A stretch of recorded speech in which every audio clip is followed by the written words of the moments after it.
শ্যামাপ্রসাদ মুখোপাধ্যায়ের ১২৫তম জন্মদিবস উপলক্ষে শহরে আসছেন কেন্দ্রীয় স্বরাষ্ট্রমন্ত্রী অমিত শাহ।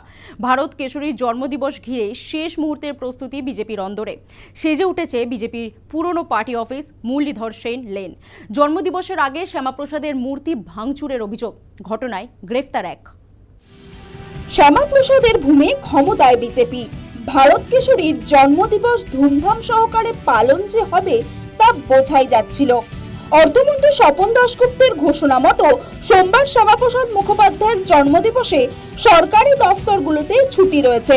ছুটি ঘোষণার পাশাপাশি বড় আকারে ভারত কেশরীর জন্মদিবস পালন করতে চলেছে রাজ্যের বিজেপি সরকার। শ্যামাপ্রসাদের জন্মের ১২৫ বছর পূর্তি সোমবার। সেই উপলক্ষে একাধিক কর্মসূচি নিয়েছে বঙ্গ বিজেপি ও রাজ্যের নতুন সরকার।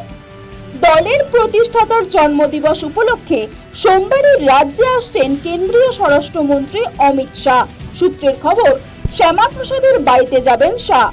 ভারত কেশরীর মূর্তিতে মাল্যদান করবেন। মুখ্যমন্ত্রী শুভেন্দু অধিকারী শ্যামাপ্রসাদের ১২৫ ফুট উঁচু মূর্তির বসানোর ঘোষণা করেছিলেন। ইকো পার্কে ওই মূর্তির ভূমি পুজোতেও উপস্থিত থাকতে পারেন কেন্দ্রীয় স্বরাষ্ট্রমন্ত্রী। ইতিমধ্যেই শ্যামাপ্রসাদের বাড়ি সংস্কারের ঘোষণা করেছেন মুখ্যমন্ত্রী শুভেন্দু অধিকারী। পাশাপাশি সংস্কার করা হবে শ্যামাপ্রসাদের স্কুল, মিত্র ইনস্টিটিউশন, বাড়ির গ্রন্থাগারও। এদিকে শ্যামাপ্রসাদের জন্মদিবস উপলক্ষে সেজে উঠেছে পুরনো বিজেপি দফতর এলাকা।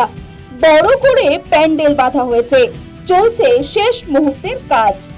শ্যামাপ্রসাদের জন্মদিবসের আগে চারিদিকে সাজো রব। তার মধ্যেই সুকিয়া স্ট্রিটে শ্যামাপ্রসাদের মূর্তি ভাঙচুরের অভিযোগ উঠল। শ্যামাপ্রসাদ মুখার্জির পাশাপাশি গোপাল মুখার্জির আবক্ষ মূর্তিও এখানে বসানো হচ্ছিল।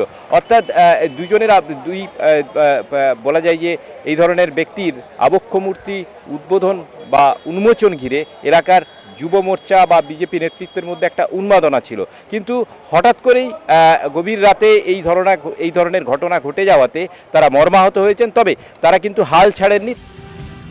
ঘটনায় ইতিমধ্যেই একজনকে গ্রেফতার করা হয়েছে। ধৃতের নাম রূপেশ হাজরা। তখন যে হুমকি আসতো, এখন তো আর ওরম হুমকি আসার কোনো ব্যাপার নেই। তবে হ্যাঁ, কিছু তৃণমূলের হারমাদরা আছে যারা উন্মাদের মতো বিজেপিতে আসার চেষ্টা করছে। যারা এতদিন তৃণমূলটাকে কালিমালিপ্ত করলো, ওরা এখন বিজেপিকে কালিমালিপ্ত করার চেষ্টা করছে।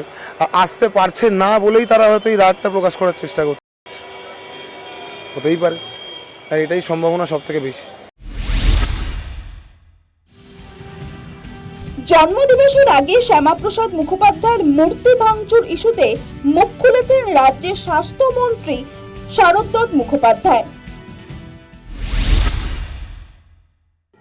শ্যামাপ্রসাদের মূর্তি ভাঙুক, ছবি ভাঙুক, ফ্লেক্স ভাঙুক, পশ্চিমবঙ্গের নাগরিকদের কাছে শ্যামাপ্রসাদ হৃদয়ে আছে। আজকে যেখানে দাঁড়িয়ে আছি সেটা ডক্টর শ্যামাপ্রসাদ মুখার্জির জন্য, নাহলে বাংলাদেশে দাঁড়িয়ে থাকতাম।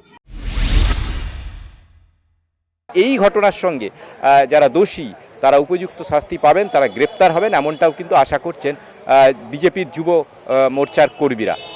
ক্যামেরায় তাপস ঘোষের সঙ্গে সুকমল ঘোষ, নিউজ টাইম, কলকাতা।